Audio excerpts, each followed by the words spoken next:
सध्या शेतकऱ्यांना बहुतांश अडचणींचा सामना करावा लागत आहे।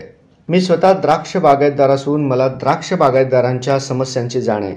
आजच्या चर्चासत्रात द्राक्ष बागायतदार संघटनांकडून करण्यात आलेल्या सर्व मागण्या शासन स्तरावर स्वीकारणार असून त्या सोडवण्यासाठी प्रयत्न करणार असल्याचे प्रतिपादन कृषी मंत्री दत्तात्रय भरणे यांनी यावेळी केले। महाराष्ट्र राज्य द्राक्ष बागायतदार संघ आयोजित द्राक्षावरील फळ चाटणी चर्चासत्राचे उद्घाटन दीप प्रज्वलन करून कृषी मंत्री दत्तात्रय भरणे यांच्या हस्ते झाले।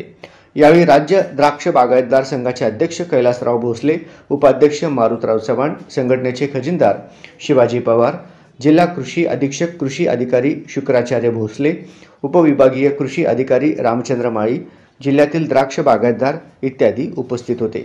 कृषी मंत्री श्री भरणे म्हणाले, मी स्वतः द्राक्ष बागायतदार आहे, त्यामुळे द्राक्ष बागायतदारांच्या अडीअडचणी मला माहीत आहेत।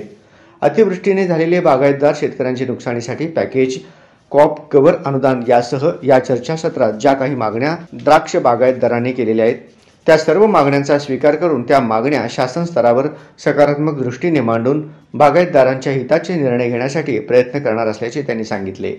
यावेळी कृषी मंत्री श्री भरणे यांनी महाराष्ट्र राज्य द्राक्ष बागायतदार संघाच्या कामाचे कौतुक केले। तसेच संघटनेच्या वतीने आयोजित हे चर्चासत्र म्हणजे द्राक्ष बागायतदार शेतकऱ्यांसाठी खऱ्या अर्थाने मेजवानीच असल्याचे त्यांनी सांगितले।